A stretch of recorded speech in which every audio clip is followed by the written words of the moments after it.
10 seconds. Stabilizing. Hibernation activated. Hello guys! Welcome ulit sa aking channel. Bago na naman tayong tutorial. Ang tutorial nito, ito yung nababiral sa TikTok, ang Wipe It Down Challenge. Panoorin nyo guys kung paano ko ginawa. Napakasimple lang. Sa TikTok day mismo siya i-edit.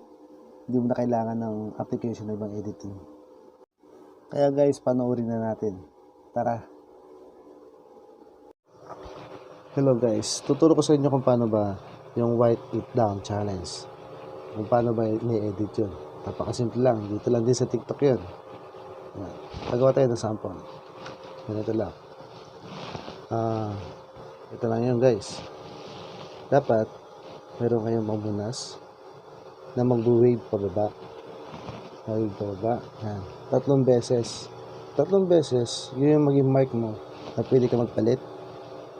Tapos pangatlong beses ulit na pwede ka ulit magpalit. Depende sa gusto mo. Basta't magtutugma siya sa tugtog. Pero ang beat kasi nung kanta is wipe, wipe, wipe it down. Wipe, wipe, wipe it down. Diba? Mas maganda kung tumutugma sa kanta yung pagpapalit nyo. Yan guys. Ganun lang kasimple. Pag nakuha nyo yung 6, 1, 2, 3, 1, 2, 3, pause. Pupose lang kayo, tapos magpapalit tayo ng damit, or magko-costume kayo. Next, pagbaba nyo ulit din yun, magbago na kayo. Yan. Tapos balik nyo ulit, pause na naman ulit. Yan. Pause and play lang. Yan guys. Pero tayo sample, gagawa tayo sample natin. Ito.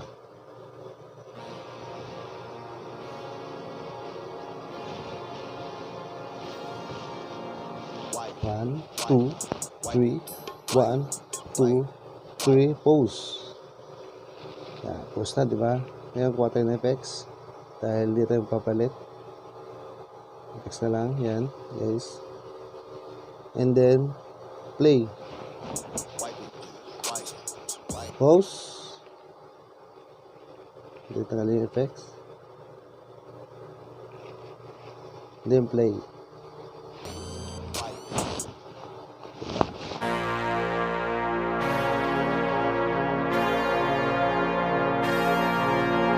Wipe, wipe, wipe it down. Wipe, wipe, wipe, wipe it down. Wipe, wipe, wipe. Yun, napanood nyo na guys, di ba? Napakasimple lang. Kung nagustuhan nyo ang aking mga ginagawa, nagustuhan nyo ang aking content, please subscribe my channel para ma-aware kayo sa mga bago kong upload na darating, sa mga bago kong tricks na kalokohan na gagawin. Kaya guys, stay and support my channel. Thank you so much. Bye.